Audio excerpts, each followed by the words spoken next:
The woman was already stomping across the gravel before I even got out of my truck. Her heels clicked like gunshots on the old stone path, and her perfectly lacquered nails clutched a clipboard like it was a weapon. "Excuse me," she barked. "You can't just park there, it's private property." I shut the truck door and adjusted my hat. "Ma'am, I own this property," she blinked. "Oh no, you don't. This ranch is within the jurisdiction of the Oak Hollow Homeowners Association. I'm Angela Faircroft, president of the HOA, and you're trespassing." I laughed. Not because I thought she was joking, but because I couldn't believe how confidently wrong she was. "This ranch has been in my family for over 150 years, I said. "I just inherited it after my uncle passed. Name's Trevor Jennings."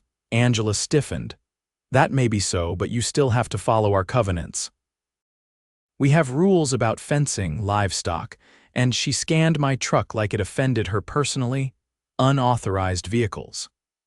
I looked over the split-rail fence my great-great-grandfather had built by hand.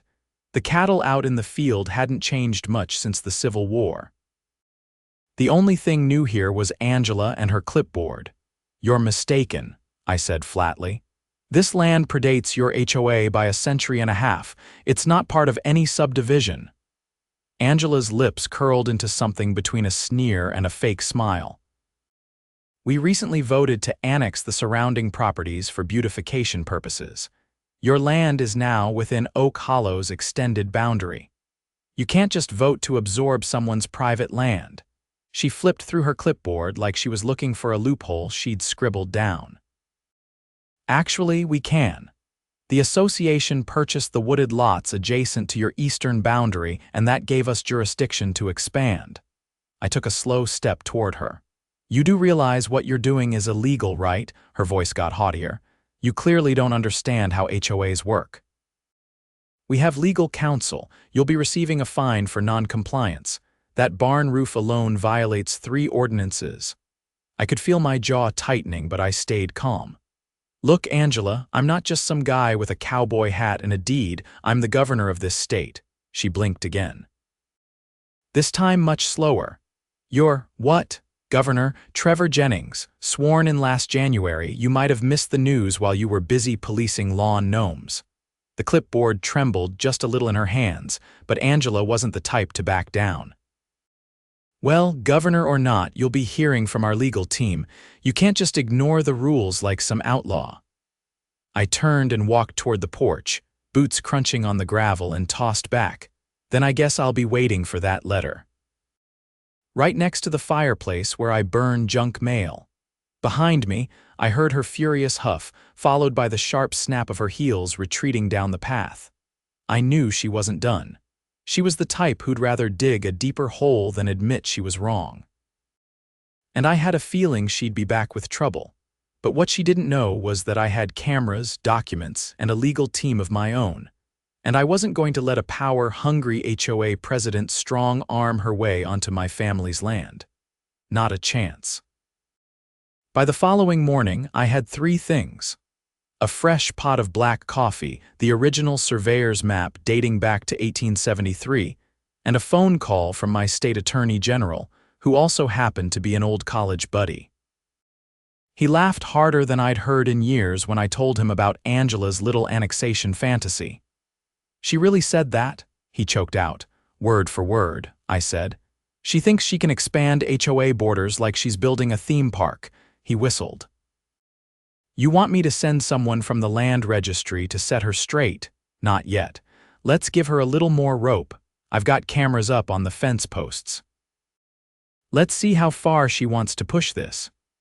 I hung up and walked out onto the porch, where the sun was just starting to slice through the mist rolling off the meadow. The cattle were calm, the barn cats were sunning themselves on the railing, and everything felt exactly like it should until I saw the white SUV creeping down the gravel. Angela was back. And she'd brought 2 men in polo shirts and khakis who looked like they'd been plucked straight from a strip mall security convention. One of them was carrying a measuring wheel. The other had a drone case. I met them halfway down the path. "We're conducting a topographic inspection," Angela announced before I could say a word. "We'll need access to your back pasture." "I don't think so." Her voice climbed a notch. "We have every right." Article 16 of our updated charter allows for environmental assessments in pre-approved zones. Pre-approved by whom? The board. The board doesn't have jurisdiction here. One of the khaki twins popped open the drone case and started assembling it like he was prepping for a military op. The other rolled the measuring wheel 5 feet across my gravel and began writing on a clipboard. I waved a hand at the camera mounted on the fence post. "That's 2 counts of trespassing, 1 unauthorized surveillance device, and a violation of state privacy statutes." Angela narrowed her eyes. "You're bluffing." I pointed toward the ridge behind the pasture. "There's a fiber line buried under that hill. Runs to a state-owned wildlife monitoring station. That land is protected. You fly that drone over it and you're looking at a federal charge." One of the polo shirts froze mid-assembly. Angela's face twitched. "You're just trying to intimidate us." "No, I'm giving you a chance to leave before you make things worse." The man with the wheel hesitated, then turned back toward the SUV. The drone guy followed, muttering under his breath. Angela lingered. She looked at the land like it owed her something. "You think you're above the rules, but I know your type. You think status puts you beyond consequence. It doesn't." I leaned in slightly. "You're right. That's why I follow the law. And that's also why I know when someone else is breaking it." She didn't answer. She just climbed into the SUV and slammed the door. I walked back to the porch and flipped on the monitor hooked to the cameras. The footage was crystal clear. Every word, every step, every illegal act documented. That evening, I drove into town. I needed to pay a visit to someone who might know more about what Angela had been up to before she came knocking on my land. Darla worked at the records office and had lived in Oak Hollow since long before it had a name. Her desk was piled with file folders, a half-knitted scarf, and a ceramic mug that read, "I can't fix stupid, but I can file it." When I told her what happened, she didn't look surprised. "She's gotten bold," Darla muttered. Last month, she tried to fine the Thompsons for planting wildflowers on their own lot, claimed it disrupted the aesthetic continuity of the neighborhood. Has she ever tried expanding HOA territory before? Darla pushed her glasses up and pulled open a drawer. She's been lobbying the county zoning board every quarter, wants to redraw the rural boundary lines so she can classify more land as community adjacent. I raised an eyebrow. "Is that even a legal term?" "Not in any book I've ever read," she said, "but she's persistent." Got a few of the board members in her pocket, too. Word is she's been offering beautification grants in exchange for votes. Kickbacks. Darla didn't answer, but her look said enough. I asked for copies of the zoning requests, and she handed over a file thick enough to stop a bullet. "Be careful, Trevor. She's not just petty, she's strategic, and she plays dirty." On the way back to the ranch, I got a call from my chief of staff. "You're going to want to see this," he said. "Angela Faircroft just filed a complaint with the State Ethics Commission. Says you threatened her in a private dispute. Did she include the part where she trespassed and tried to map my land with a drone? Nope, but the footage you sent me already has timestamps. We'll handle it." I pulled into the driveway just as dusk fell. The porch light kicked on. A folder sat at the top step. No name, no note, just a thin manila envelope sealed with a red sticker. Inside were photographs. A series of them taken with a telephoto lens. My house, my truck, me stepping out of the barn. Some were snapped from across the ridge. I checked the camera logs. Nothing showed anyone approaching the porch. They knew the blind spot. I walked the perimeter twice that night, flashlight in hand, boots crunching softly against the grass. The cattle stirred but didn't panic. Nothing else moved. At sunrise, I met with a local deputy I trusted, Ramirez, an Army vet who'd once worked cybercrime in Dallas before moving out here for the quiet life. He studied the photos with a practiced eye. "These weren't taken on a phone. This is professional-grade lens work. Someone's been watching you. Think it's HOA related." He tapped the edge of the photo. "Looks like surveillance, but not the sloppy kind. This is someone who knows what they're doing." I handed him the footage of the drone team. They had no warrant, no authorization. Think we've got enough for a criminal trespass charge? Absolutely. And if they cross that ridge line, we can loop in the feds. I nodded. Let's make it official. I want a record started. He pulled out a notepad. You want me to bring them in? Not yet. Let them think I'm still playing nice. But if they so much as cross that fence again, I want them in cuffs before they make it back to the road. That afternoon, I set up 2 new cameras, ones with thermal detection and motion tracking. I also installed a pressure sensor under the gravel by the gate. Anyone trying to sneak up would leave a digital footprint. I wasn't just defending my land anymore, I was uncovering something filthy. Angela wasn't just overstepping authority. She was building a shadow network of influence, using HOA power to manipulate zoning laws, collect off-the-books payments, and intimidate landowners into compliance. And now, for the first time, she'd picked the wrong target. I wasn't just going to fight back. I was going to expose everything. The first real crack opened when I received a call from a woman named Evelyn Greaves. Her voice carried the weight of too many sleepless nights, the kind of voice that gets used to being ignored. She said she used to own a small property tucked between 2 of the new development lots Angela had beautified last spring. She didn't mince words. They forced me off my land, she said, told me it was condemned, that the county approved demolition. I didn't have the money to fight it. I asked a few questions. She answered each with specific dates and names, then she paused.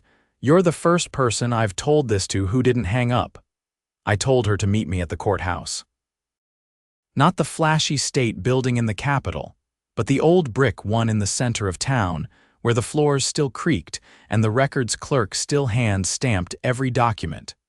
She showed up early, wore a faded denim jacket and carried a battered leather folder that looked older than I was. Inside it were photographs before and after shots.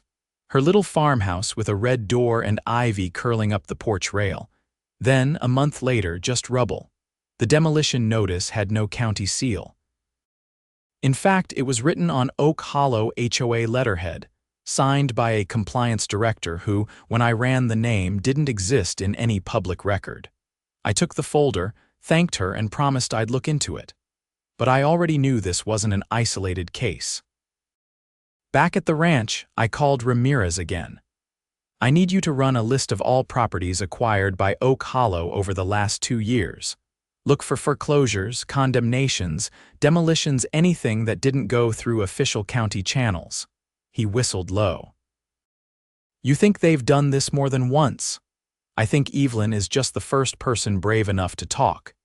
He said it would take a day, maybe 2. I told him I'd wait. That night I got a visitor, not a stranger. James Lorne, former city planner, showed up unannounced just after 9.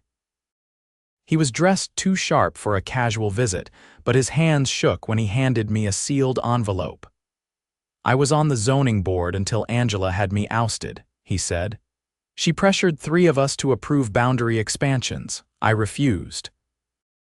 Next meeting, they voted me out on a conflict of interest, said I had financial ties to a landscaping company.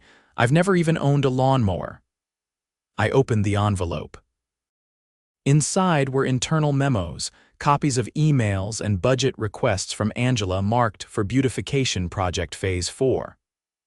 One caught my eye, a requisition for a private security firm, not local deputies. These were contractors, the same polo-shirted guys who had tramped across my land. She's building a private enforcement arm, I said, half to myself. James nodded. They've been going door to door, not just harassing people, intimidating them. I know of at least 5 families who sold below market value after repeated fines and warnings. And none of it reported. They were scared, still are. I handed him a glass of water and told him to stay in town for a few days. The next day, Ramirez called back.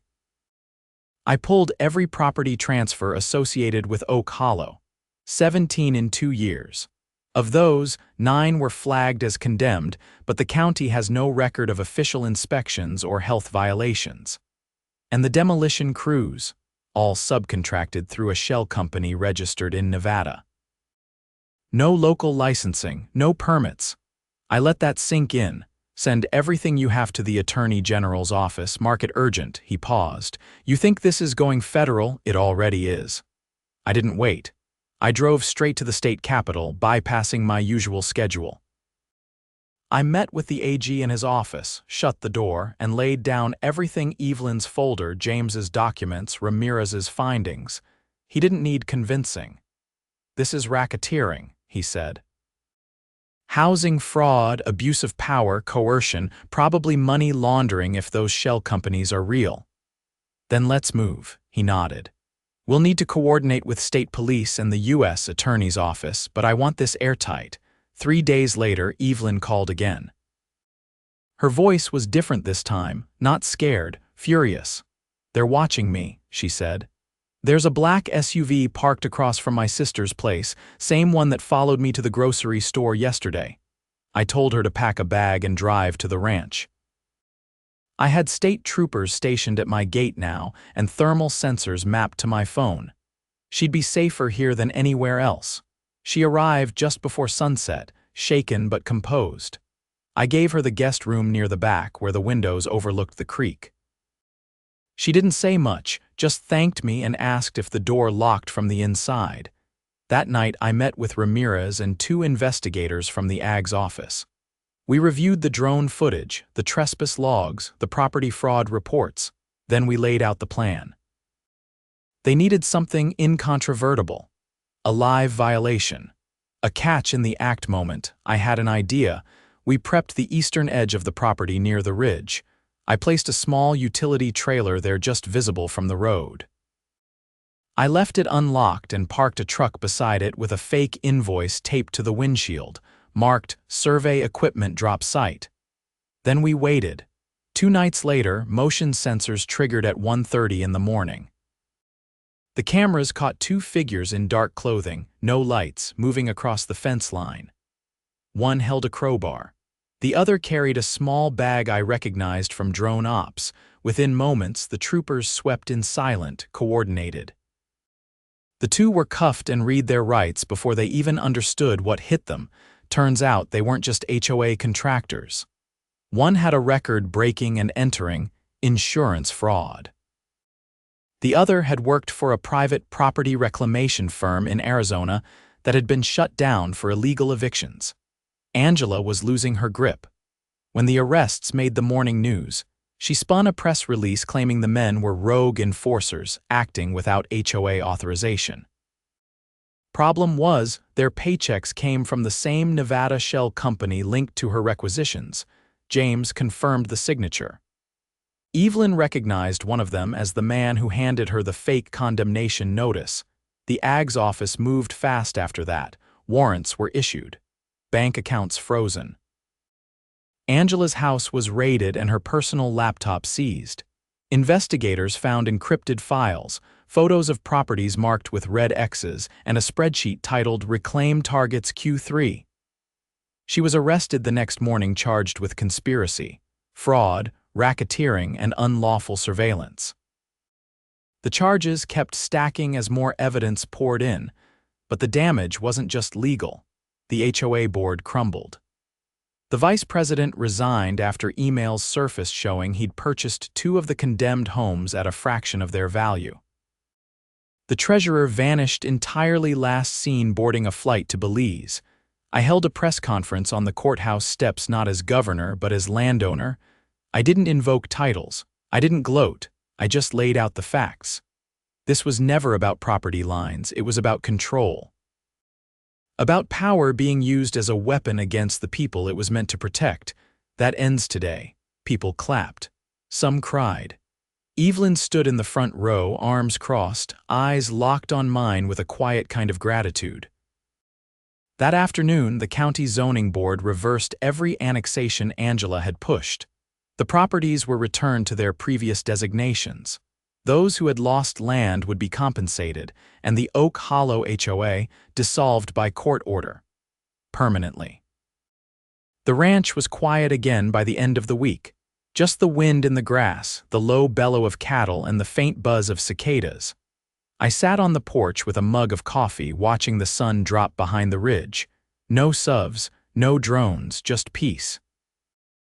Evelyn stepped out beside me, wrapped in a light shawl. She didn't say anything at first, then softly, "Thank you." I didn't answer, just gave a small nod and kept my eyes on the horizon, because some things don't need words, justice is one of them. The week after Angela's arrest, the fallout spread like a brush fire. I kept my boots on and my schedule clear. The ranch had become a kind of gathering place for those who'd been burned by Oak Hollow's power games, and I wasn't about to send them away. Not when the full scope of what Angela and her board had done was still unraveling. A man named Curtis showed up first. Tall, lean, and quiet, he parked his truck at the edge of the property and waited until I waved him up. He took off his hat and said, "I used to be a county appraiser." I motioned to the porch. Used to be, he dropped into the old rocking chair like he hadn't sat in days. Angela had me reassigned after I flagged discrepancies in the property valuations. Some of the homes she acquired were listed at half market value. When I brought it up, I got a call from someone in the zoning office telling me to back off.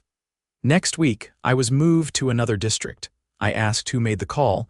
He gave me a name I didn't recognize. That night, I ran it past the Attorney General's task force. Turns out the name belonged to a contractor who'd been brought in as a consultant during Oak Hollow's expansion review. No credentials, no certifications, just a trail of shell companies and post office boxes. The next day, a mother and her teenage son arrived. The boy had a sling on his arm. She didn't ask to sit. She just stood on the gravel and said, "They shut off our water for 3 days. Said we were behind on HOA dues, but I'd paid, I had proof." I asked what happened after that. My son tried to reconnect the line himself. Slipped, broke his arm. They said it was our fault for tampering with community utilities. She handed me a USB drive. I recorded the whole thing, the threats, the lies.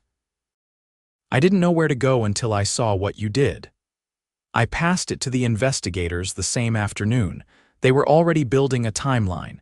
The new evidence pushed them to file additional charges, this time for negligent harm and utility fraud. That evening, I drove out to the border of what used to be Oak Hollow. The community signs had been removed by court order, but the damage was still visible. Lawns overseeded with gravel to comply with drought aesthetics, fences torn down for obstructing natural sightlines, and entire lots stripped of foliage because native plants attracted pests. An elderly couple stood outside their home, loading potted plants into the back of a van. I asked if they needed help. The man looked up and said, "We're leaving, sold to a family out east, we're too tired to fight anymore." I nodded and didn't try to change their minds. Not everyone had the stomach for justice. Some just wanted peace. Back at the ranch, Ramirez brought something unexpected. A flash drive recovered from Angela's desktop. It was encrypted, but the AGS tech team cracked it the same day. Inside were audio recordings, dozens of them. Angela had been recording every board meeting, every zoning call, every backroom deal. It was more than a smoking gun, it was a wildfire. One clip caught my attention. A conversation between Angela and someone listed only as D. Angela, "We'll push the next 3 lots into acquisition.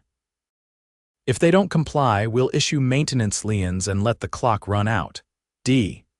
"You sure the county won't intervene, Angela?" "They won't see a thing. I've got the inspector on payroll. We tag the properties as health hazards. Mold, vermin, whatever it takes." D. "And once we own them, Angela, we resell under a new LLC, strip the record clean. You get your return, I get the control." The AGS office froze all property transfers retroactively. Every lot acquired under Angela's tenure was flagged for investigation. Several were already being returned to their original owners. The man listed as D turned out to be a real estate developer from out of state. He'd funneled nearly $2 million into Oak Hollow through shell corporations. He was arrested stepping off a plane in Phoenix. By the end of the week, The legal team had compiled enough evidence to charge the former HOA board members with conspiracy to commit fraud, falsifying government documents, unlawful surveillance, malicious property interference, and extortion. Over 20 indictments were handed down. Angela's attorney tried to negotiate a plea deal. The AG declined. The trial was fast-tracked, given the public outrage. Courtrooms filled with residents, journalists, even a few state senators who wanted to see for themselves what unchecked HOA power could do. Evelyn testified first. Calm, composed, and devastatingly clear. They told me my home was worthless, that letting it stand was a disservice to the neighborhood. They made me feel like I was the problem. The jury listened to every word. Then came James, Curtis, the mother with the injured son, and others whose names I hadn't even known yet. Each voice added a layer to the story, not just of corruption, but of calculated cruelty. Angela sat motionless through most of it. Her attorney whispered frequently, but she kept her eyes forward. When the audio recordings were played, she flinched once. That was all. It took the jury less than 6 hours, guilty on all counts. Sentencing was scheduled 2 weeks later.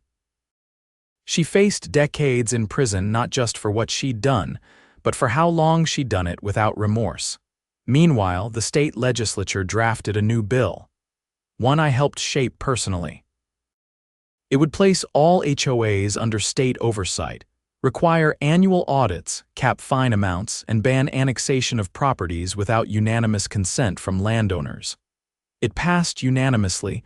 Back at the ranch, I hosted a cookout. Not a political event, just neighbors, families, and folks who'd been through the fire. The grill sizzled, kids ran through the fields, and someone brought a guitar. Curtis handed me a small wooden sign he'd carved himself. Burned into the grain were the words, "This land stands free."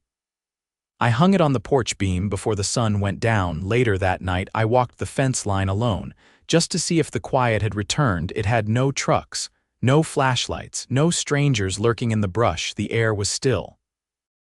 The stars were out, and the land, my family's land, was exactly where it belonged, untouched, unbroken home.